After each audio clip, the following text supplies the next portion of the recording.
উদ্যোগৰে ৰাইজৰ সহযোগিতাত কৃষক আত্মসহায়ক গোট আমাৰ মাতৃসকল সকলোৰে সহযোগতে অভূতপূৰ্ব বিশাল এক ভোগালী মেলা আয়োজন কৰিছে য'ত আমাৰ একেবাৰে নিভাঁজ গাঁৱৰ আইসকলৰ হাতেৰে নিৰ্মিত পিঠা পনাৰ পৰা বিভিন্ন ধৰণৰ হস্তশিল্প ইয়াত প্ৰদৰ্শিত হৈছে। ৰাইজ আহিছে, গোটেই গুৱাহাটী উঠি আহিছে, অসমৰ বিভিন্ন লোকসকল আহিছে। যিদৰে জৈৱিক উপৰিও আমাৰ কি বুলি ক'ম আৰু একদম ৰামদিয়াৰ বা সৰভোগৰ দৈ ক্ৰীমৰ পৰা আমাৰ দেৰগাঁও বা গৰুসুতিৰ গুৰ চাউললৈকে সকলোবিলাক সামৰি সঁচাৰ্থত আমাৰ অসমৰ যি ভোগৰ সামগ্ৰীবিলাক সুন্দৰভাৱে উপস্থাপন কৰিছে, বিক্ৰী কৰিছে।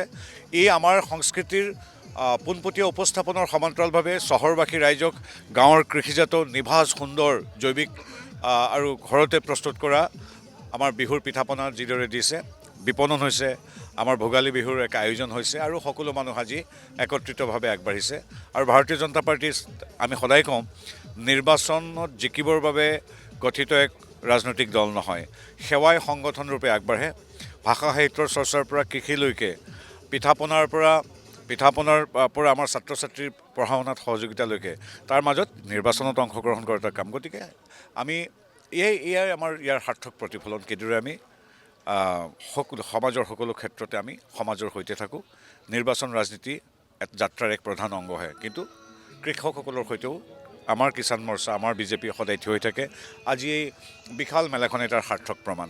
উদ্যোগৰে ৰাইজৰ সহযোগিতাত কৃষক আত্মসহায়ক গোট আমাৰ মাতৃসকল সকলোৰে সহযোগতে অভূতপূৰ্ব বিশাল এক ভোগালী মেলা আয়োজন কৰিছে য'ত আমাৰ একেবাৰে নিভাঁজ গাঁৱৰ আইসকলৰ হাতেৰে নিৰ্মিত পিঠা পনাৰ পৰা বিভিন্ন ধৰণৰ হস্তশিল্প ইয়াত প্ৰদৰ্শিত হৈছে। ৰাইজ আহিছে, গোটেই গুৱাহাটী উঠি আহিছে, অসমৰ বিভিন্ন লোকসকল আহিছে। যিদৰে জৈৱিক উপৰিও আমাৰ কি বুলি ক'ম আৰু একদম ৰামদিয়াৰ বা সৰভোগৰ দৈ ক্ৰীমৰ পৰা আমাৰ দেৰগাঁও বা গৰুসুতিৰ গুৰ চাউললৈকে সকলোবিলাক সামৰি সঁচাৰ্থত আমাৰ অসমৰ যি ভোগৰ সামগ্ৰীবিলাক সুন্দৰভাৱে উপস্থাপন কৰিছে, বিক্ৰী কৰিছে। এই আমাৰ সংস্কৃতিৰ পোনপটীয়া উপস্থাপনৰ সমান্তৰালভাৱে চহৰবাসী ৰাইজক গাঁৱৰ কৃষিজাত নিভাঁজ সুন্দৰ জৈৱিক আৰু ঘৰতে প্ৰস্তুত কৰা আমাৰ বিহুৰ পিঠা পনা যিদৰে দিছে, বিপণন হৈছে, আমাৰ ভোগালী বিহুৰ এক আয়োজন হৈছে আৰু সকলো মানুহ আজি একত্ৰিতভাৱে আগবাঢ়িছে। আৰু ভাৰতীয় জনতা পাৰ্টি আমি সদায় কওঁ নিৰ্বাচনত জিকিবৰ বাবে গঠিত এক ৰাজনৈতিক দল নহয়, সেৱাই সংগঠন ৰূপে আগবাঢ়ে।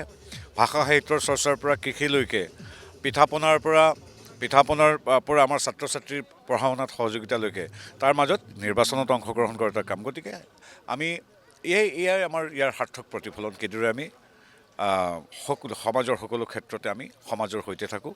নিৰ্বাচন ৰাজনীতি যাত্ৰাৰ এক প্ৰধান অংগহে, কিন্তু কৃষকসকলৰ সৈতেও আমাৰ কিষাণ মৰ্চা, আমাৰ বিজেপি সদায় থিয় হৈ থাকে। আজি এই বিশাল মেলাখনে তাৰ সাৰ্থক প্ৰমাণ।